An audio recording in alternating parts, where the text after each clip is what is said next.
This week on The Record, the U.S. Senate moves to protect gay marriage. Senators Tammy Duckworth and Hawley join us on The Record to explain their votes and discuss the impact. And St. Louis has a new president of the Board of Aldermen. And for the first time in the city's 258-year history, women control all three top jobs in City Hall. And Megan Green's first move in that job, a progressive power play, if you will.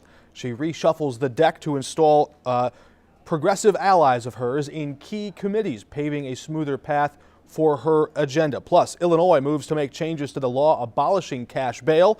We have the latest updates for you from Springfield. Thank you for joining us. I'm Mark Maxwell. We'll start here. St. Louis ushers in a new era, a wave of women in charge of city government. Megan Green swearing the oath of office on Monday, earlier this week, taking over as the president of the Board of Aldermen. Standing 4 stories under a glass ceiling. I'm Megan Aaliyah Green. I'm Megan Aaliyah Green. Alderwoman Megan Green swore the oath of office. And St. Louis, let me tell you, you made a fantastic choice. And for the first time ever in the city's 258-year history, the very first female elected to the position. City Hall will be completely controlled by women. Megan Green joins the triumvirate with Comptroller Darlene Green and Mayor Tashara Jones. No dollar will be spent by the city of St. Louis without the approval of 3 powerful women leaders. Alderwoman Green takes the gavel from interim president Joe Vollmer. It's a tough job. I won't miss it. He stepped into the role after federal prosecutors charged the last president with corruption and bribery. It's a new dawn for St. Louis. We have all women in the top 3 positions, and God bless them. Hope we're going to all get something done here together. Green's victory in a special election comes 5 months before a new slate of candidates will compete for half as many jobs.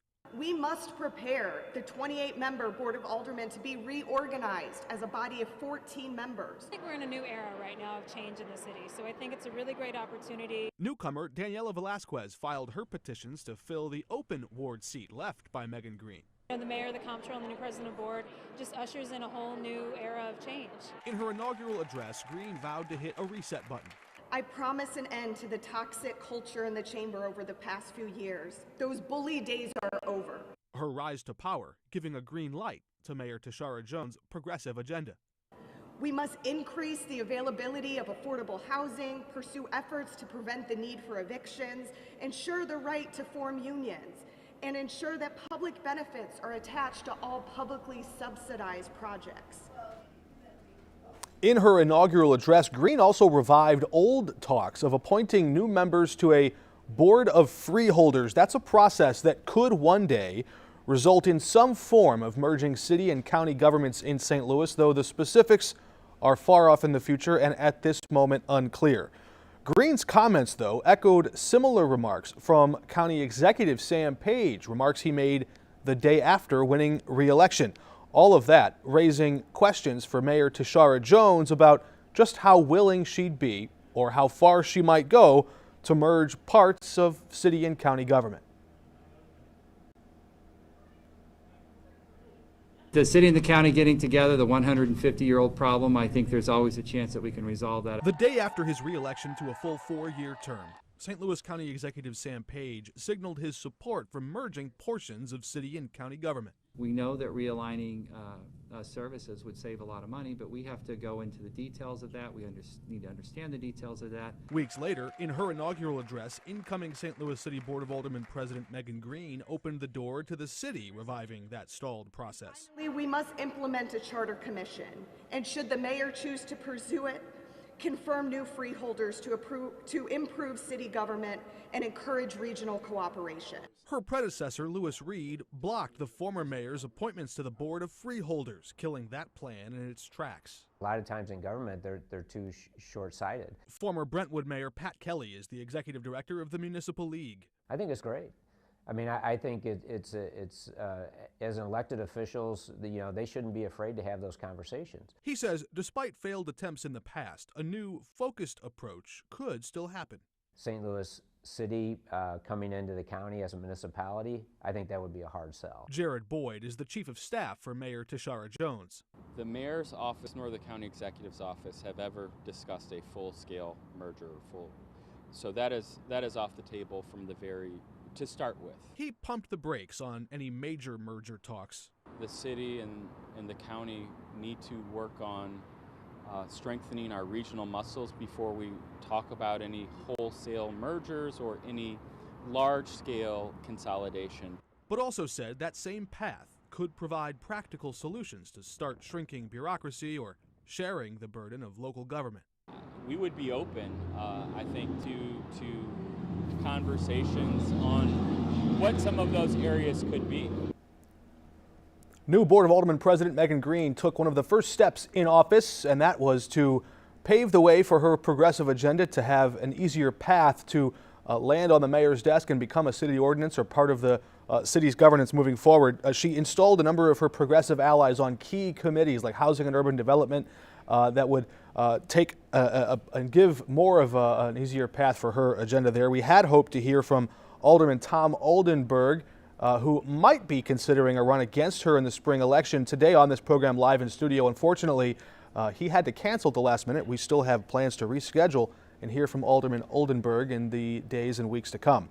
Meanwhile, in the U.S. Senate, Missouri's senior Senator Roy Blunt joined with 11 other Republicans to vote in favor of protecting gay marriage in America. Roy Blunt voting over the objections raised by Missouri's Secretary of State Jay Ashcroft, who lobbied Blunt not to back that bill that also included protections for interracial marriage. Senator Josh Hawley voted against it. He'll join us in just a moment. But first, Illinois Senator Tammy Duckworth is on the record. It's my pleasure to be on. Thanks for having me. Senator, the Senate is moving to protect gay marriage in the Respect for Marriage Act. Why now? Well, we've had to do it because of the Dobbs decision that overturned Roe v. Wade. And what happened with that decision was people thought that was about abortion, but it really wasn't. It was a decision that said Americans do not have the privacy rights to bodily autonomy. Therefore, the right to abortion fails and Roe v. Wade fails. But in that decision, the justices, the majority opinion written by Clarence Thomas said that because Roe v. Wade fell, the decision bears looking at the right to gay marriage and the right to contraception as two other privacy rights that Americans may not have access to. So what we're doing is we're codifying, making sure that should someone come after the right to equal marriage, that it's protected legislatively in that. And so we're doing that here, but we need to also do the same thing for women to have access to reproductive choice and also for the right to contraception as well. The Respect for Marriage Act would guarantee federal recognition of any marriage if the union was valid in the state where it was performed. But for people watching this and wondering what would happen in the future, what protection would this action provide if a state, say Missouri, for example, were to someday in the future try and ban gay marriage? Yeah, I mean, it would be a real issue. This bill is not ideally what we want to make, how I would normally have wanted it to pass. I would want stronger language in there, but remember that this is about getting a bill that can pass, and we have a bipartisan agreement on this. We have over the 60 votes needed, and so I think this is a good first step forward. I mean, frankly, with a small group of far-right justices signaling their openness to taking away the right and after right for millions of Americans, I think that this historic legislation that has broad bipartisan support will move, our nation closer to protecting marriage equality for all in all states. One last question on this topic before we move on, and there's a lot to get to here, but individuals or groups would not be legally required to provide services for a wedding ceremony or for a celebration if it was against their religious beliefs. Perhaps that was language added to secure some Republican support. Do you see that as fundamentally important to this bill, to allow those people who may object on personal or religious grounds their religious liberty, as they've called it, to make their own choice if they want to participate or the procedure or the ceremony of gay marriage or not? It was important to have that in here. That was one of the concessions we had to have in there in order to get to the 60 votes, yes. Interesting. This is our first time speaking with you. Your re-election victory. Yes. One of the most widely supported politicians in the statewide ballot in Illinois. by a wide margin there in November. What would a second 6 years look like? What are the things on top of your agenda? Well, it all revolves around making life easier for working families across Illinois, and that means developing more good-paying jobs across the state and bringing down costs. I think Illinois is uniquely positioned to lead the country and the world in the green economy. Remember that we created 100,000 new jobs in wind power. We are on the cutting edge of clean coal and carbon capture sequestration technology. We have 2 national labs when it comes to nuclear technology, developing a cleaner nuclear future. We have, of course, the largest producer of ethanol and other biofuels, especially in the realm of aviation biofuels. I think that we have the opportunity to attract foreign direct investment into this country and directly into Illinois, like we have with companies already coming to places like Decatur. You have LG Industries. They make refrigerators and dishwashers that you may have in your own home. Or they're in Illinois, we're partnering with ADM because they can get carbon neutral energy sources to develop bioplastics. I would love to do the same thing for chip manufacturing. And I think by bringing that into Illinois, attracting those investments, we're going to create good paying jobs, but we're also going to be able to sell that technology to the rest of the world and really help make lives easier for people across the state.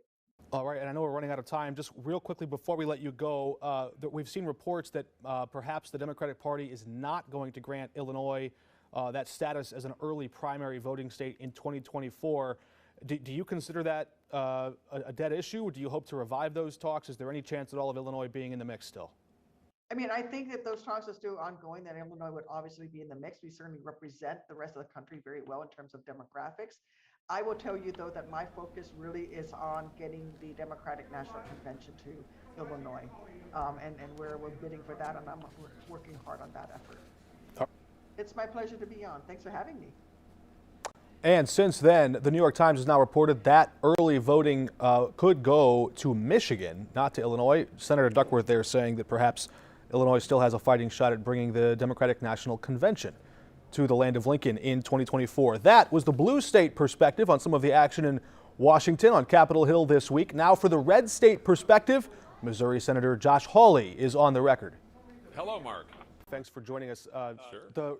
The Respect for Marriage Act said that the federal government will recognize any union that the state where it was conducted said that it was valid. And it added religious protections for pastors or churches who may decide they don't want to conduct gay weddings on their religious grounds. Why did you vote against it? Yeah, because the religious protections aren't real. Listen, I'm a religious liberty lawyer. I mean, this is what I do. It's a constitutional lawyer before I ran for Attorney General and now in the Senate. And I can tell you that you can drive a truck through those supposed religious liberty protections. This bill gives to individuals and organizations a right to sue other people, including churches, including probably Christian colleges and universities, certainly including Christian business people or others in the public square. You can sue them under this bill if they don't do what you want them to do. And so I think what you're going to see is another wave of suits against bakers and against website designers and against those who say that it's against their religious beliefs to participate in a wedding ceremony that's against their faith. And I'm opposed to that. I think there should be real religious liberty protections. And of course, I'm also opposed to the Obergefell decision. I think it's just wrong on the Constitution from almost 10 years ago now. And so I'm not in favor of codifying that into federal law. Democrats who drafted this proposal and energized the push behind it pointed to the Dobbs decision, specifically the portion where Justice Thomas suggested that the court should reconsider rulings that legalize gay marriage, the Obergefell decision that you just mentioned there. When we take your vote on this bill and your statement just now, does that mean that you want to see the U.S. or Missouri move to ban gay marriage? Well, Missouri can't because it's the law of the land, according to the U.S. Supreme Court interpreting the Constitution. So while I think the decision is wrongly decided, I also don't think it's going to go anywhere. I mean, I think it's going to be the law of the land for probably ever. I mean, I don't see the Supreme Court changing that. I don't think anybody is seriously litigating to try to change it. You said the Dobbs decision, but what you cited is not in the Dobbs decision.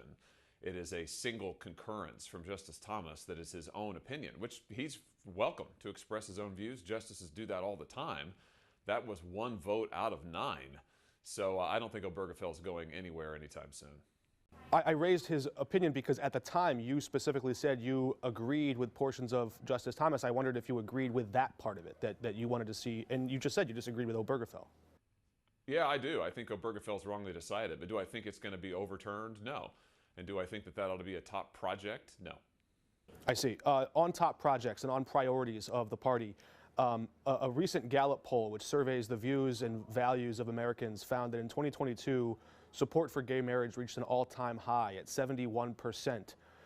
You just spoke to us in the last week or two in the aftermath of the midterm elections about the Republican need to build a majority party. How can you govern? How can you build a majority party standing among the 29%? Well, I might remind you that I represent the state of Missouri in the United States Senate, and the voters of Missouri overwhelmingly, by over, I believe, 70%, approved a constitutional amendment to our state constitution saying that their preference was for marriage to be between one man and one woman. And I respect the voters of my state. I also agree with them on substance. So my view is the Constitution leaves this matter to the states. It is silent. It does not dictate a view of marriage one way or another, by the way, the federal Constitution. Now, the Supreme Court disagrees with that. That's the Obergefell decision. And they have said that the Constitution commands same-sex marriage in every single state. I disagree with that outcome, but it's the law of the land. I want to pivot quickly to some of your recent comments and work on the issues surrounding free speech and big tech as it relates to Apple. I understand Tim Cook and Elon Musk have had some sort of a conversation and worked things out. There were some concerns that the App Store might remove or limit access to Twitter over concerns of some of the types of speech that they feared might proliferate in the aftermath of some of the purge going on at Twitter headquarters there. But I want to understand what your line is between government limiting free speech and private companies or individuals freely associating with content or views that they wish to. How is that an imposition on free speech? How is what an imposition on free speech? The App Store using its monopoly power to shut out Twitter? Is that your question? Well, monopoly would be a different discussion, wouldn't it? Well, they are a monopoly. The Apple Store is a monopoly. Apple is a monopoly. And the App Store is, I think, unquestionably a monopoly, and they frankly ought to face antitrust scrutiny for it. So yeah, I'm concerned when the government and big tech monopolies partner together. There's a history of this, by the way. It's happened in the past. It happened in the 1930s in Europe, where you had big government and big business work together to force a particular agenda on the rest of society. That's what this administration is trying to do. When I say this administration, I mean Joe Biden. And by the way, we know that thanks to Missouri's lawsuit currently proceeding in federal court, which has turned up evidence that Biden officials met with members of big tech, leaders of big tech, and worked actively to coerce big tech leaders to censor speech of otherwise First Amendment speech, protected speech that they, the government, didn't like. I think that is both illegal and unconstitutional. So yes, I'm concerned about it. And yes, I think that Tim Cook should not be able to use his monopoly power to censor speech that he doesn't like. Why does Tim Cook not like Twitter? Probably because he gets criticized on Twitter. Well, I've got news for him. That's America, and they ought to welcome that. But Apple doesn't care too much for America these days, as you can see from where they make their products, overwhelmingly in China. 95%, I believe, of their products are now made in China, and they are Apple, actively working with the Chinese government to censor and shut down and quell speech and protest in China. It's despicable. I'm unaware of anybody being censored or banned or restricted on Twitter because they simply criticized Tim Cook. Instead, rather, and maybe ironically, people are being restricted on Twitter for using anti-Semitic or racist language, the very kind of content that was on the rise in the 1930s that you're just alluding to. That's not why Apple was going to ban them. It threatened to ban Twitter from the App Store. That's nonsense. Elon Musk has taken additional steps to get rid of that kind of hate speech. In fact, as you can see, if you look at Twitter and look at the data Twitter's released, that kind of hate speech has dropped precipitously, and I'm glad it has, since he has taken the reins. And we all know why these companies, whether it's Apple or whether it's the European Union, why they're going after Twitter. It's suddenly become a haven for free speech, a little bit more free speech friendly. But the left doesn't believe in free speech anymore. And certainly Joe Biden doesn't believe in free speech, which is why he is actively coercing big tech companies to carry out censorship on his behalf. That is unconstitutional. And I look forward to the further depositions of the leaders of his administration as to what they've been doing with this sort of collusion. All right, Senator, I have some follow-ups, but I'm afraid we're out of time. We'll have to connect with you later. All right, talk to you soon. We'd like to set the record straight to add some important context there for any viewers who might have heard those remarks from Senator Hawley and heard him suggesting that somehow censoring hate speech might incite some of the same hatred we saw in the early 1930s. It was that very hate speech that was, in fact, at the center of much of the censorship or the different information that was flagged, removed, or filtered from social media. In fact, as soon as Elon Musk took over Twitter, there was an immediate surge in that kind of anti-Semitic hate speech, specifically directed at Jewish people. Musk made a specific point in his public takeover of that company to reinstate Kanye West, now calling himself Ye, the rapper whose account was suspended for anti-Semitic hate speech. In fact, just while we were talking with Senator Hawley, Kanye West went on a conspiracy theory program, one that was hosted by someone who Musk's Twitter still won't allow back on that social media platform. And he said this. You see it on your screen. He praised Adolf Hitler. He went on to deny the Holocaust. Elon Musk himself has not said anything this extreme, this egregious, but he has taken aim at Jewish Americans, including Alexander Vindman. Vindman is a 20-year Army combat veteran. You might remember him from some of the impeachment trials and testimony of former President Trump. Vindman was injured in combat, awarded the Purple Heart, also happens to be a Jewish immigrant born in Ukraine. His family fled the Soviet Union and migrated to the U.S. when he was just a child. In a recent tweet, Elon Musk described Vindman as both a puppeteer and a puppet and questioned who pulls his strings. That explanation, that illustration that he's using is anti-Semitic, according to Jewish publications. A Jewish publication said that Musk's tweet, deliberately or not, evoked an anti-Semitic trope that Jews control positions of power.